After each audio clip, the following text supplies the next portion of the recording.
So what size reduction is? It is clear from its word. Reduction means reducing the size of any particle or of material which is used to prepare a formulation.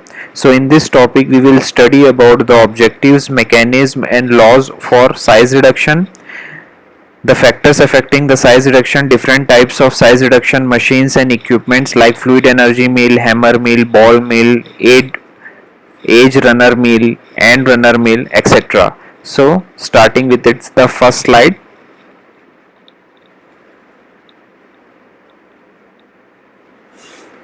The size reduction of solids is an energy intensive and highly inefficient process. जो size reduction की process है solids के लिए वो energy consume करती है और बहुत ही inefficient process है. 5% of all electricity generated is used in size reduction. size reduction की वजह से जो 5% energy electricity produce होती है उसको use वापिस कर ली जाती है. Based on the energy required for the creation of new surfaces, the industrial scale process is generally less than 1% efficient. और जो एनर्जी रिक्वायर्ड होती है न्यू सरफेस के लिए वो इंडस्ट्रियल स्केल पे लगभग 1% कम एफिशिएंट होती है.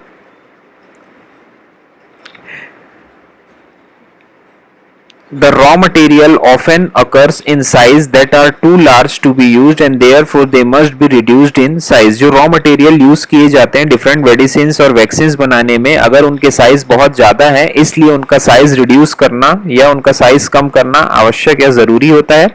The term size reduction is applied to all ways in which particle of solids are cut or broken into small particles.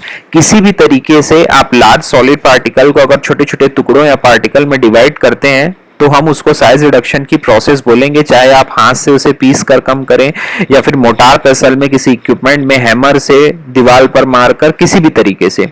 The reason that size reduction और communication is usually carried out is to increase the surface area of the material. जैसे जैसे हम large particle के size को छोटा कर देंगे तो उनका सरफेस एरिया बढ़ जाता है साइज रिडक्शन की वजह से. Comminution is a generic term for size reduction. Crusher and grinders are the type of comminuting equipment. जो comminution term है वो size reduction के लिए यूज किया जाता है और इसको किसी equipment grinder के थ्रू ही हम size को कम करते हैं. So what is the definition of size reduction? It is the operation carried out for reducing the size of bigger particles into smaller one of desired size and shape with the help of external forces. बाहर से लगने वाले force के through हम किसी पदार्थ या material के साइज को धीरे धीरे छोटा कर देते हैं और उसे बहुत सारे पार्टिकल में डिवाइड कर देते हैं जिसके कारण उसका सरफेस एरिया बढ़ जाता है. इस प्रोसेस को हम साइज रिडक्शन बोलेंगे. Communication is another term used for size reduction. Size reduction के लिए हम कम्युनिकेशन टर्म को यूज करते हैं जिससे कि पार्टिकल को छोटा करने की एक प्रोसेस है. यहां पर आप डायग्राम में देखेंगे ये लार्ज पार्टिकल धीरे धीरे स्मॉल पार्टिकल में कन्वर्ट हो जाते हैं. Reduction in the particle size, that is the process of size reduction. So what are the benefits of size reduction? Size कम करने से हमको क्या क्या फायदे या बेनिफिट होते हैं? जैसे maximize the area of solid in contact with the liquid और गैस फेज अराउंड इट. किसी सॉलिड पार्टिकल के एरिया ऑफ कांटेक्ट को बढ़ाना है लिक्विड के साथ, गैस के साथ, तो उसके पार्टिकल्स को छोटा छोटा कर हम कर देंगे तो उससे साइज रिडक्शन से सरफेस एरिया बढ़ जाता है जिसकी वजह से रिएक्टिविटी बढ़ जाएगी. अगर पार्टिकल जो है दूसरे पार्टिकल के कांटेक्ट में ज्यादा आसानी से आएगा तो रिएक्शन काफी अच्छा होगा जो हम डिजायर्ड या चाहते हैं. डिसोल्यूशन उनका प्रॉपर होगा, छोटे छोटे पार्टिकल को वाटर या लिक्विड में डिसॉल्व होना काफी आसान होता है. कैटेलिटिक इफेक्ट्स यानी जो कैटेलिसिस की प्रोसेस है वो काफी अच्छी हो जाएगी, पार्टिकल डायरेक्ट अवेलेबल होगा कैटेलिसिस प्रोसेस के लिए. Permit separation of unwanted ingredients by mechanical methods. आसानी से उन पार्टिकल्स को सेपरेट किया जा सकता है जो अनवांटेड प्रोडक्ट्स हैं, क्योंकि आपके डिजायर्ड प्रोडक्ट्स काफी छोटे हैं तो जो बड़े प्रोडक्ट हैं उनको अलग कर सकते हैं. एंड इजी हैंडलिंग, उनकी हैंडलिंग काफी आसान होगी अगर पार्टिकल काफी छोटे होंगे तो, मींस दूसरे पार्टिकल के कंपैरिजन में वो बहुत आसानी से दिखने लगेंगे. So what are the objectives of size reduction? To increase the surface area, because in most reactions involving solid particles the rate of reaction is directly proportional to the area of contact with the second phase. किसी solid पदार्थ को अगर उसका rate of reaction बढ़ाना है जो कि directly proportional होता है उसके area से या दूसरे particle के कितने contact में वो रहता है, तो size reduction की process की वजह से हम उस particle के area of contact को बढ़ा के reaction को increase कर सकते हैं. Break a material into very small particle in order to separate the valuable amongst the two constituents. अगर किसी मटेरियल को छोटे पार्टिकल में हम तोड़ते हैं तो उनका सेपरेशन काफी आसान हो जाता है दूसरे पार्टिकल से. अचीव द इंटीमेट मिक्सिंग, अगर पार्टिकल एक साइज के छोटे छोटे बारीक पार्टिकल होंगे तो उनकी मिक्सिंग काफी आसान हो जाती है. Dispose solid waste easily, solid जो वेस्ट पदार्थ हैं, सॉलिड पदार्थ जो उनको डिस्पोज करना है उनको हटाना काफी आसान हो जाता है. हैंडलिंग उनकी काफी अच्छी हो जाएगी. And mix the solid particles more intimately, इसके पहले भी हमने देख लिया है कि सॉलिड पार्टिकल्स को मिक्स करना बहुत ही आसान हो जाता है. So what are the advantages of size reduction? पहला है कंटेंट यूनिफॉर्मिटी. अगर आपके पार्टिकल एक ही साइज के छोटे होंगे तो उनको मिलाना और यूनिफॉर्मिटी एक ही जैसे दिखेंगे वो काफी आसान होगा. यूनिफॉर्म फ्लो, अगर वो लिक्विड में किसी में बह रहे हैं तो एक जैसा फ्लो उनका होगा, एक ही डायरेक्शन में बहेंगे. इफेक्टिव ड्राइंग, उनको अगर हम सुखाते हैं तो सरफेस एरिया ज्यादा होगा तो उनकी ड्राइंग भी काफी अच्छी होगी. Then increase the surface area और विस्कोसिटी, सरफेस एरिया बढ़ने के कारण और विस्कोसिटी काफी अच्छी हो जाएगी पार्टिकल्स की. यूनिफॉर्म मिक्सिंग ड्राइंग हम देख लिए हैं. Improve rate of absorption, smaller the particle greater is the absorption, अगर पार्टिकल का साइज जितना छोटा होगा उनका अब्जॉर्प्शन उतना ही अच्छा होगा. एंड इंप्रूव डिसोल्यूशन रेट, यही चीज रिपीट हो रही है, उनका डिसोल्यूशन भी काफी अच्छा होगा. What are the disadvantages of size reduction? Drug degradation, अगर हम किसी ड्रग को डिग्रेड साइज कम करते हैं किसी ड्रग का तो सम ऑफ द टाइम उनमें डिग्रेडेशन हो सकता है एक्सपोजर, एनवायरमेंट में एक्सपोजर की वजह से. एंड द कंटामिनेशन, दूसरे प्रोडक्ट्स के डायरेक्ट कांटेक्ट में आने से उनमें कंटामिनेशन के चांसेस भी हो सकते हैं. So what are the mechanism of size reduction, किन किन प्रोसेस के थ्रू या मैकेनिज्म के थ्रू हम प्रोडक्ट के साइज को कम कर सकते हैं. पहला है इम्पैक्ट, यानी हथौड़ी या हैमर से किसी पे इम्पैक्ट या जोर देना, उसके थ्रू अगर हम पार्टिकल को कम करते हैं तो उसको इम्पैक्ट की मैकेनिज्म बोलेंगे. Size reduced by single rigid force, एक बार हम किसी में, दो बार, तीन बार हम किसी पे फोर्स लगाते हैं तो वो इम्पैक्ट की प्रोसेस है.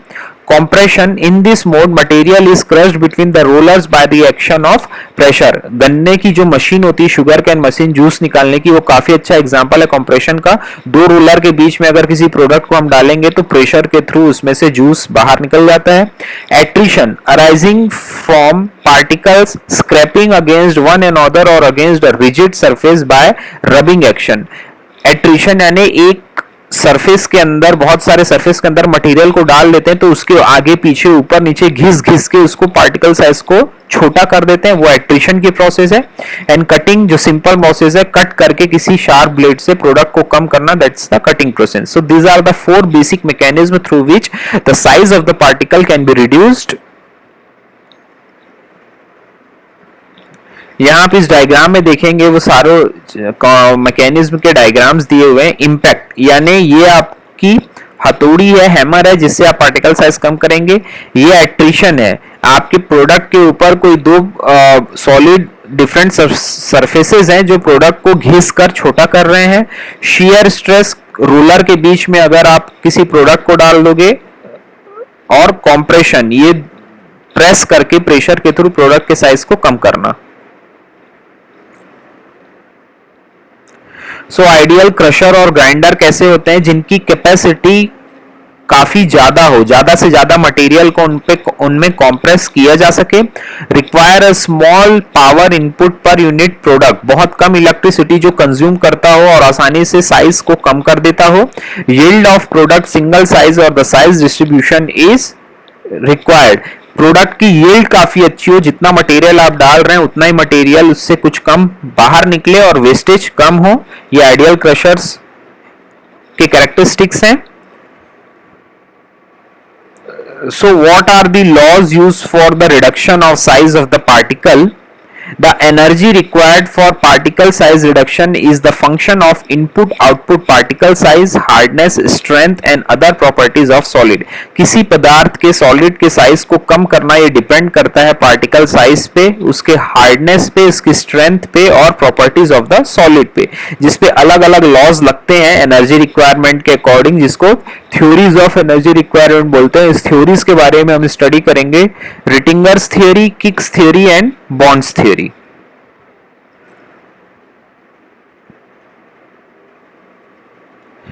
ये एनर्जी रिक्वायरमेंट के लॉज और एनर्जी क्या बोलते हैं.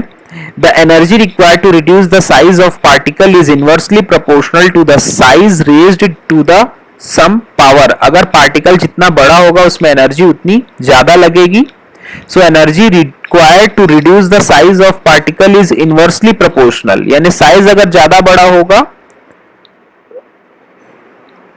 सम पावर के, तो energy required to reduce the size of particle is inversely proportional amount of energy required E and size of unit mass N is the constant. ये चीज थोड़ी समझनी पड़ेगी. Energy required to reduce the size of particle is inversely proportional to size raised to some power. अगर size अगर बढ़ जाएगा तो उसमें एनर्जी रिक्वायरमेंट कम लगेगी. One thing, let it be confirmed in the next slide.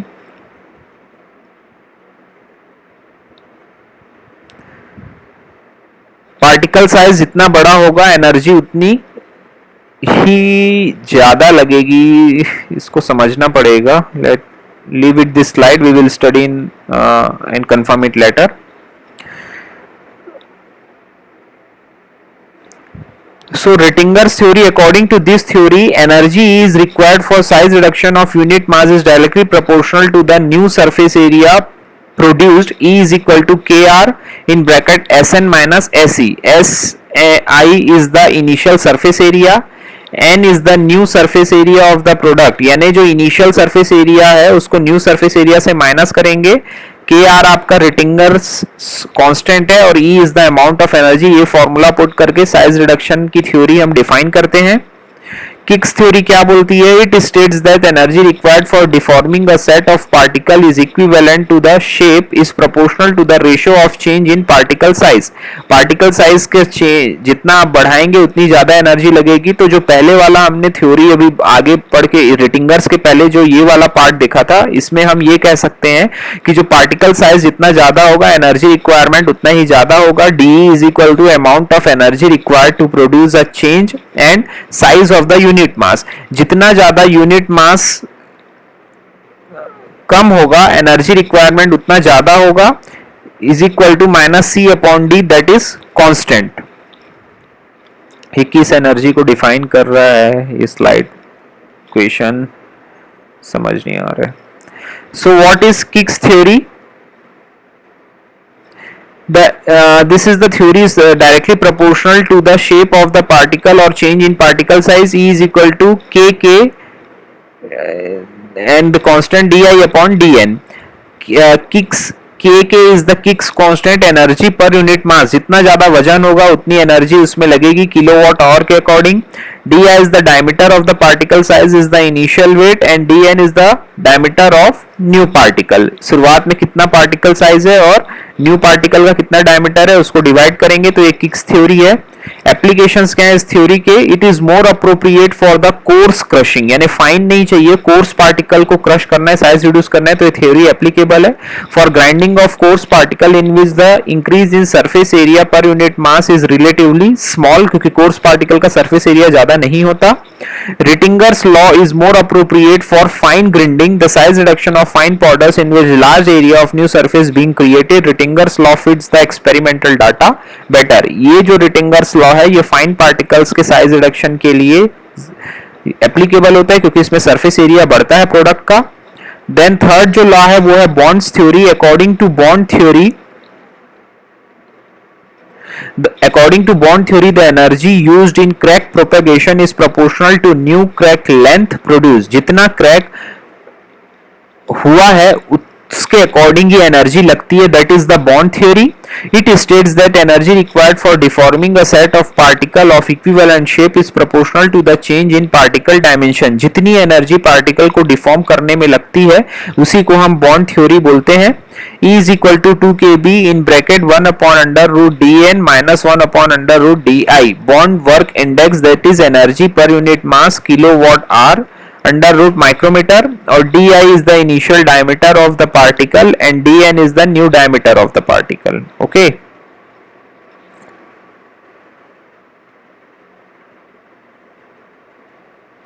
So Rettinger's theory, n is equal to 2, that is energy is directly proportional to new surface area. Bond's theory, n is equal to 1.5, that is used in crack propagation, is directly proportional to crack length, or energy is proportional to the ratio of change in particle dimension. Kick theory, energy is directly proportional to the change in size. This is all about our laws. So what are the factors affecting the choice of equipment for size reduction? पहला है feed and product size. ये course कौन कौन से cutters और meals use होंगे particle size के according. Feed का साइज अगर 1500 टू 40 mm है, कोर्स क्रशर इसके लिए एप्लीकेबल होगा और प्रोडक्ट का साइज 50 टू 5 mm तक कर देंगे. ये अगर फीड 50 से 5 mm का है तो उसको 5 से 0.1 mm तक ले आएंगे intermediate crusher. Feed size 5 to 2 mm का है तो लेस देन 0.1 mm इसको लाने के लिए फाइन क्रशर्स ग्राइंडर्स यूज करते हैं. और फीड साइज अगर लेस देन 0.2 mm है तो 0.01 माइक्रोमीटर लाने के लिए फाइन मिलिंग का हम यूज करते हैं.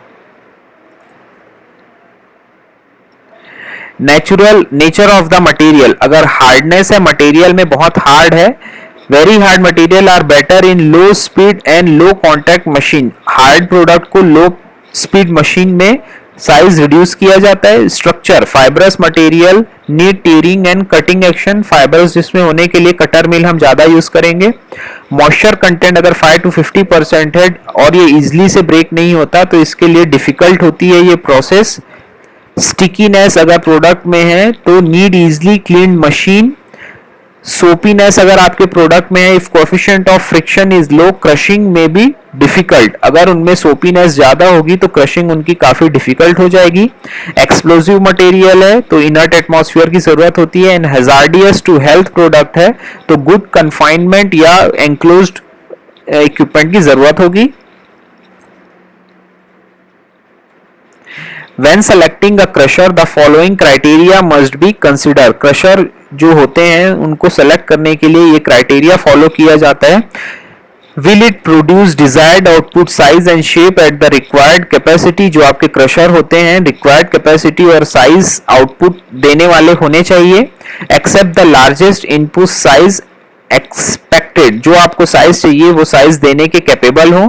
कैपेसिटी कितनी है ये चेक करना पड़ेगा. चोक और प्लग तो है या नहीं ये चेक करना पड़ेगा. Can it pass uncrushable debris without damage to the crusher. जो अनरिक्वायर्ड डेब्रीज या वेस्ट प्रोडक्ट है उनको मशीन से बाहर कर दे क्रशर को इफेक्ट किए बिना. How much supervision of unit is necessary. कितने देर तक उसको देखना जरूरी है.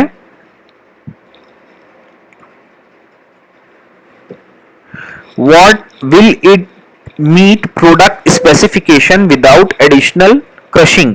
आपके प्रोडक्ट को विदाउट ज्यादा क्रशिंग किए बिना जो आपकी रिक्वायरमेंट है उसको पूरा करता है या नहीं करता ये देखना जरूरी है. एडिशनल क्रशिंग की और इक्विपमेंट की जरूरत तो नहीं है ये इंश्योर करना जरूरी है. Then what is the crusher's power demand per ton per hour of the finished product. Finished product per ton के अकॉर्डिंग एक घंटे में कितने पावर की जरूरत होती है ये डिटरमाइन करना जरूरी है. And resist abrasive wear. Abrasion के थ्रू उसमें कोई वियर या रियर स्ट्रेस नहीं पड़ना चाहिए. क्रशर को सेलेक्ट करने के क्या क्राइटेरिया है. Does it operate economically with minimum maintenance. बहुत कम मेंटेनेंस में उसका वर्किंग जो है वो आसान हो. Dependable and prolong services life की जरूरत उसे ज्यादा.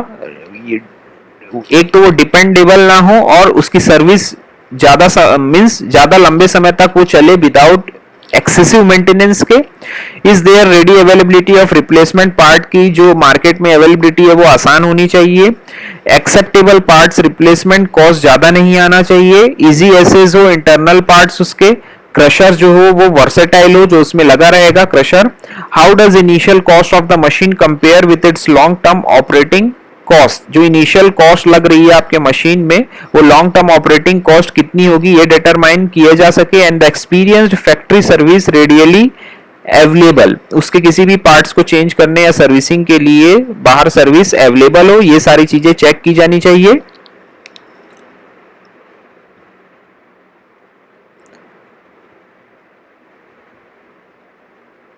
So the type of size reduction equipment, पहला है आपका क्रशर जो कोर्स और फाइन ग्राइंडिंग के लिए यूज किया जाता है, ग्राइंडर जो इंटरमीडिएट और फाइन पार्टिकल साइज के लिए यूज किया जाता है, अल्ट्रा फाइन ग्राइंडर जो बहुत ही फाइन से और बारीक पार्टिकल्स को अचीव करने के लिए इनको यूज किया जाता है, एंड द कटिंग मिल्स जो फाइब्रस मटेरियल को कट करने के लिए यूज किया जाता है। सो जो आपके क्रशर्स कोर्स और फाइन पार्टिकल के लिए होते हैं ये स्लो स्पीड मशीन होते हैं, कोर्स के रिडक्शन के लार्ज क्वांटिटी ऑफ सॉलिड के लिए यूज किए जाते हैं, do the heavy work of breaking large pieces of solid material into small lumps, and primary crusher operates on run of mine material accepting anything that comes from mine phase and breaking into 150 to 250 mm lumps। ये जो primary crusher होते हैं ये 150 से 250 mm के lumps को break करने के लिए यूज किए जाते हैं, जबकि जो सेकेंडरी क्रशर होते हैं that reduces the lumps into particle perhaps 6 mm in size, जो पार्टिकल साइज को लगभग 6 mm तक छोटा कर सकते हैं। Now the crushers, कौन कौन से क्रशर्स होते हैं, jaw crushers, gyratory crushers and crushing rolls, जिसमें सिंगल रोल क्रशर और डबल रोल क्रशर आते हैं। ग्राइंडर्स क्या होते हैं जो इंटरमीडिएट और फाइन पार्टिकल के लिए होते हैं, reduced crushed feed to powder, जो फीड होती है उनको पाउडर्ड फॉर्म में इंटरमीडिएट फाइन फॉर्म में क्रश करने के लिए यूज किए जाते हैं इन ग्राइंडर्स को। The product from an intermediate grinder might pass 40 mesh screen, जो प्रोडक्ट इससे निकलता है ग्राइंडर से उसको 40 मैश स्क्रीन से हम छानते हैं। Most of the product from fine grinder would pass a 200 mesh screen with a 74 micrometer opening, इसके जो फाइन पाउडर्स होते हैं वो लगभग 200 मैश स्क्रीन से पास हो सकते हैं जिनकी ओपनिंग 74 माइक्रोमीटर की होती है। ग्राइंडर्स की जो इक्विपमेंट्स आते हैं उनके एग्जांपल है हैमर मिल्स जिनको इंपैक्टर्स भी कहा जाता है, रोलिंग मिल्स, कॉम्प्रेशन मिल्स कहा जाता है, attrition mills and tumbling mills, ये सब ग्राइंडर्स के ही एग्जांपल हैं जो इंटरमीडिएट और फाइन पार्टिकल देते हैं।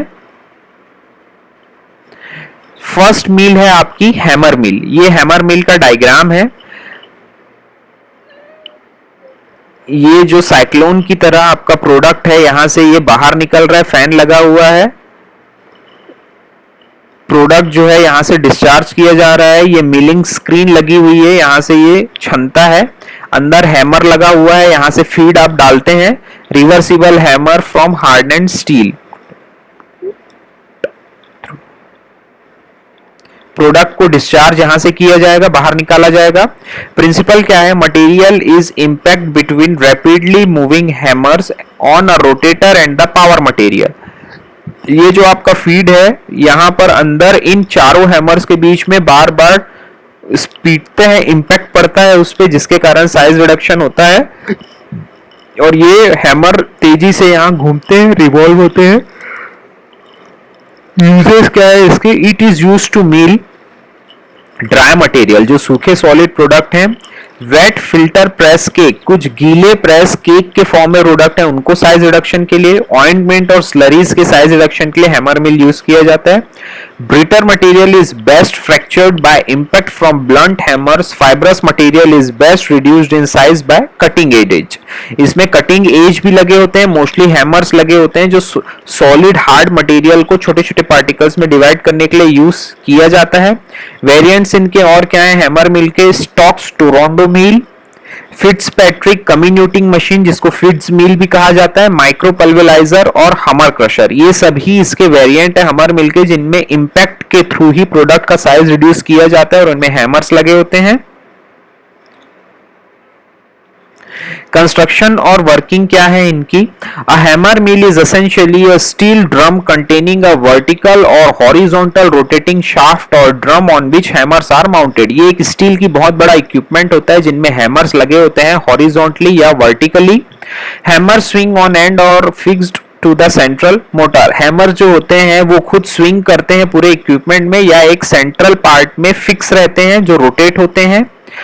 Rotor is rotate at a high speed inside the drum while material is fed into a feed hopper। feed hopper से मटेरियल को उसमें फील किया जाता है और जो ड्रम होते हैं हाई स्पीड रोटेशन में रोटेट होते हैं। The material is pit into the hopper which is connected with the drum. इन मटेरियल को ड्रम के थ्रू हॉपर में इंसर्ट किया जाता है। The material is powdered to a desired size due to fast rotation of hammers and is collected under the screen. ये जो material होते हैं इनको पाउडर्ड करके डिजायर्ड साइज में कलेक्ट कर लिया जाता है जिनको सीव या स्क्रीन से पास किया जाता है। यहां पर आप इस इक्विपमेंट का डायग्राम देखेंगे। हियर ये सारे अंदर हैमर लगे हुए हैं। ये इसका शाफ्ट है जो हैमर को रिवॉल्व करता है। ये मिलिंग का चैम्बर है। देन ये आपका प्रोडक्ट यहाँ पर कलेक्ट करेंगे। स्क्रीन लगी होती है और ये फीड है, यहाँ से आप अपना प्रोडक्ट को इंसर्ट करते हैं। ठीक है। The main operated at 25 revolutions पर मिनट और 1000 to 2500 रिवॉल्यूशंस पर minute for the reduction of large particle size. इनका हाई स्पीड 10,000 आरपीएम तक भी जाता है। एडवांटेजेस क्या है हैमर मिल के? ये रैपिड इन एक्शन होते हैं, ग्राइंडिंग में काफी कैपेबल होते हैं बहुत सारे मटेरियल को तोड़ने के लिए, इजी टू इंस्टॉल और ऑपरेट होते हैं और ऑपरेशन कंटिन्यूअस प्रोसेस होता है इनका। कंटामिनेशन के चांस बहुत कम होते हैं। मेटल का एब्रेशन मील से नहीं होता और सरफेस एक दूसरे से मूव करने के कारण बहुत कम एब्रेशन होते हैं। Particle size of the material can be reduced and easily controlled by changing the speed of rotor। जितने साइज के पार्टिकल होना रोटर की स्पीड को कम या ज्यादा करके उसको ऑपरेट किया जा सकता है। हैमर के टाइप और साइज और स्क्रीन पे डिपेंड करता है किस साइज का मटेरियल आपको होना। डिसएडवांटेज क्या है इस हैमर मिल के? Heat build-up during the milling is more, therefore product degradation is possible। Hammer की वजह से इम्पैक्ट पड़ने की वजह से, इम्पैक्ट प्रोसेस की वजह से इनमें हीट जनरेट होती है जिससे प्रोडक्ट डिग्रेड हो सकता है। It can not be implied for sticky fibrous and hard material. इनके लिए हैमर मिल यूज नहीं किया जाता। वो जस्ट सॉलिड पार्टिकल्स को, ब्रिटल पार्टिकल्स को तोड़ने के लिए यूज किया जाता है। एंड स्क्रीन में भी क्लॉग, इस टाइप के मटेरियल से स्क्रीन की फील हो सकती है, क्लॉग हो सकती है, जाम हो सकती है। सेकेंड जो इक्विपमेंट है वो है ball mill. They are also known as tumbling mills और पेबल मिल्स। बॉल मिल का वर्किंग कैसी होती है? Works on the principle of impact between the rapidly moving balls and the powder material both enclosed in a hollow cylinder. एक cylinder के अंदर metal की balls रखी होती है। ये बॉल बार बार इम्पैक्ट के थ्रू आपके प्रोडक्ट को तोड़ती है। At low speed ball roles over each other. Attrition will be mode of action, thus in the ball mill attrition impact both mechanism takes place. अगर आप मिल की स्पीड को कम कर दोगे तो जो बॉल इंपैक्ट मार रही है, हैमर के जैसे पड़ रही है, अब वो एक दूसरे के ऊपर फ्रिक्शन करेगी और बीच में मटेरियल होगा तो घिस घिस के भी आपके पार्टिकल को कम करेगी। तो इंपैक्ट एक्ट्रिशन दोनों प्रोसेस आपके बॉल मिल में होती है। कंस्ट्रक्शन क्या होता है? हॉलो सिलेंडर होता है जिसमें मेटलिक फ्रेम लगी होती है और रोटेट होते हैं, जिसमें आपका ड्रम जैसा रोटेट होता है लॉन्गिट्यूडनल एक्सिस में। Length of the cylinder is slightly higher than the diameter. Diameter से ज्यादा सिलेंडर का लेंथ होता है ताकि एट्रिशन और इंपैक्ट दोनों आसानी से हो सके। Cylinder contains ball that occupy 30 to 50% of the mill volume. इसमें जो सिलेंडर लगे होते हैं और बॉल इतनी सारी होती है कि 30 से 50% एरिया को कवर करे।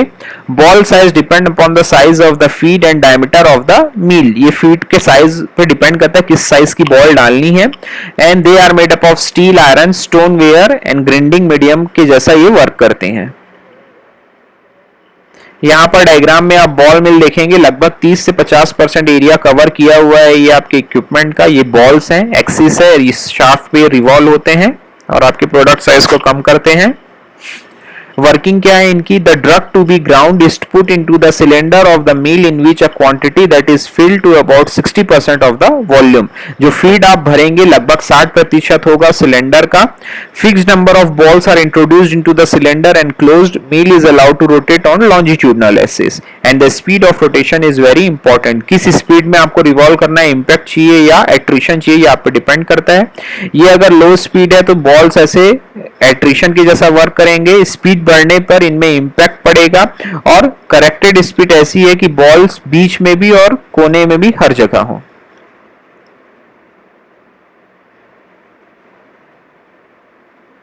So uses of your equipment for fine grinding particle size 100 to 5 mm या उससे कम के लिए इस टाइप के मील को यूज किया जाता है साइज रिडक्शन के। ऑप्थेल्मिक पेरेंटल प्रोडक्ट्स में साइज रिडक्शन के लिए बॉल मिल ही यूज की जाती है।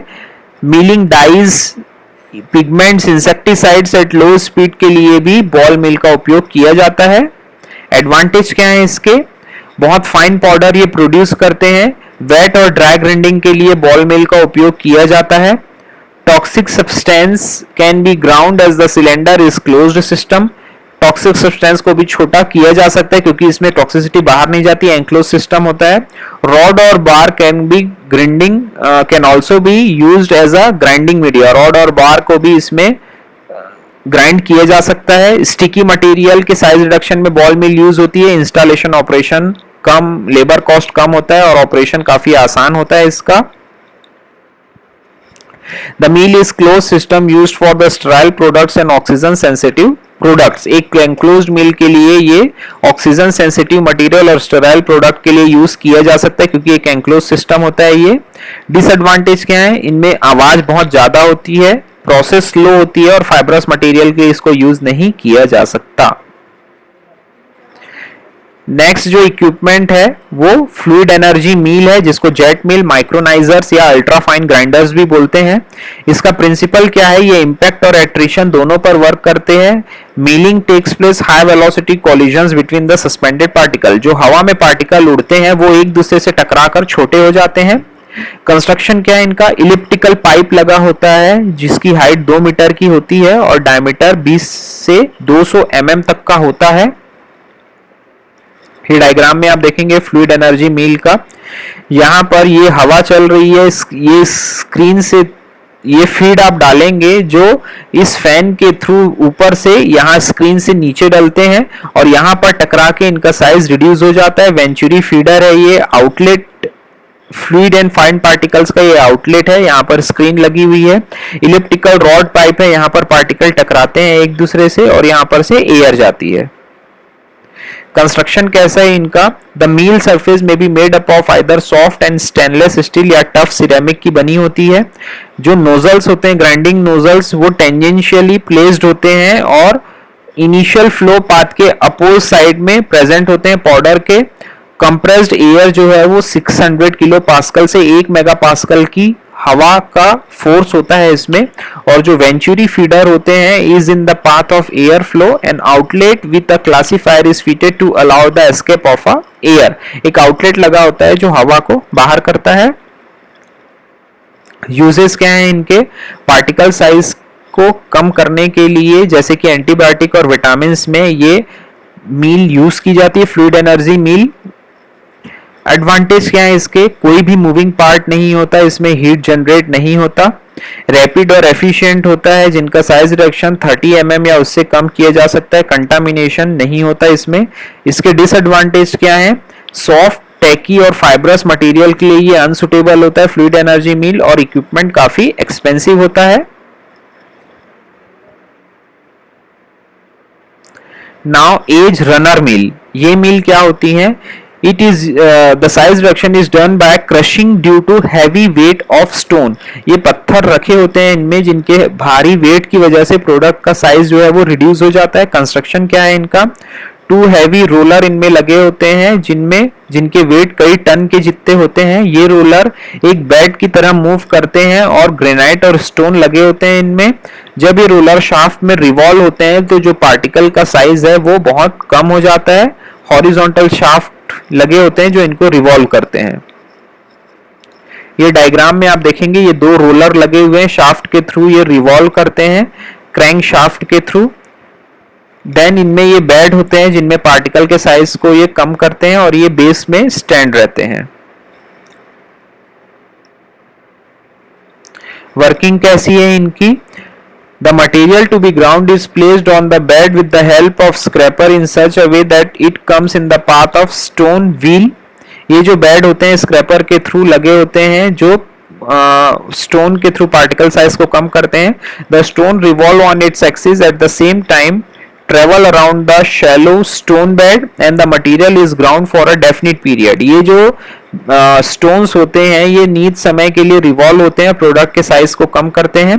The powder is collected and passed through a sieve to get the powder of required size. इन पाउडर को कलेक्ट करके सीव से पास कर लिया जाता है और डिजायर्ड साइज के पार्टिकल को कलेक्ट कर लिया जाता है। यूजेस क्या है इनके? It is used for grinding tough material to fine powder. Tough material को फाइन पाउडर में कन्वर्ट करने के लिए, प्लांट बेस्ड प्रोडक्ट हो या मोर सोफिस्टिकेटेड प्रोडक्ट हो जो केमिकल या ड्रग, उनको एज रनल मिल से ही सीफ साइज कम किया जाता है। एडवांटेज क्या है? डज नॉट रिक्वायर्ड अटेंशन की जरूरत नहीं है, ऑपरेशन चलते रहता है। Occupies more space than other, ये इसका डिसएडवांटेज है। कंटामिनेशन हो सकता है प्रोडक्ट का रोलर मटेरियल की वजह से। मिलिंग की जो प्रोसेस है टाइम ज्यादा ले सकती है, स्टिकी मटेरियल के लिए यूजफुल नहीं है और एनर्जी कंजम्पशन इसका बहुत ज्यादा होता है। नेक्स्ट मील है आपकी एंड रनर मील। इनका क्या प्रिंसिपल होता है? It is done by crushing due to the presence of heavy weight steel pestle. Heavy weight के स्टील के पेसल लगे होते हैं, जैसे मोटार पेसल होता है जो साइज को कम करते हैं प्रोडक्ट के। मैकेनिकल मोटार पेसल के जैसा कंस्ट्रक्शन होता है इनका, that is fixed to a plate. इनमें जो मोटार होते हैं एक प्लेट से फिक्स्ड रहते हैं। Construction of motor is connected to horizontal shaft bearing a pulley so that plate with motor can be rotated at a high speed. ये जो प्लेट होते हैं मोटर के पास हाई स्पीड में रिवॉल्व होते हैं। पेसल जो होते हैं वो डंबल बेल शेप्ड होते हैं और बॉटम में ये पेसल लगे होते हैं। ये डायग्राम में आप देखेंगे ये जो पेसल है डम बेल शेप के होते हैं, इसमें स्क्रैपर्स लगे होते हैं जिनमें पार्टिकल को स्क्रैप किया जाता है। स्टील मोटर लगी होती है। ये पेसल दो जगह लगे होते हैं। ये इनका बेड होता है जहां पर इनके प्रोडक्ट साइज को कम करते हैं। ये फ्लैंज्ड प्लेट होती है जिनपे ये रखे होते हैं। ये बीवेल्ड कोऑर्डिनेटिंग और ये मोटर से कनेक्ट रहते हैं। यहां पर पार्टिकल साइज को कम किया जाता है। Construction it is done in such a way it can rise from a motor for cleaning and emptying। Working इनकी कैसी होती है? Material to be ground is placed in the motor. The scraper puts the material in the path of the pestle। जिस material का size कम करना होता है उनको ग्राउंड में इस ground is placed in the motor, उसको मटेरियल ग्राउंड में मटेरियल को रखते हैं हम। देन स्क्रैपर जो होते हैं उससे मटेरियल के पाथ में पेसल के थ्रू हम उससे साइज रिड्यूस करते हैं। The motor revolves at high speed and the पेसल is placed in the motor. जो मोटर होगा उसमें पेसल हाई स्पीड से रिवॉल्व करता है, जैसे ट्राइचुरेट हम मोटार पेसल में करते हैं जस्ट उसी मैनर में। और ये मोटर जो होता है ये पेसल को रिवॉल्व करता है। The material is collected and passed through a sieve to get the powder of desired size. ये डायग्राम में आपको समझ आएगा। ये ऊपर आपका पेसल है और ये आपका मोटर है, इसमें प्रोडक्ट को रख देते हैं और ये रिवॉल्व करते रहता है।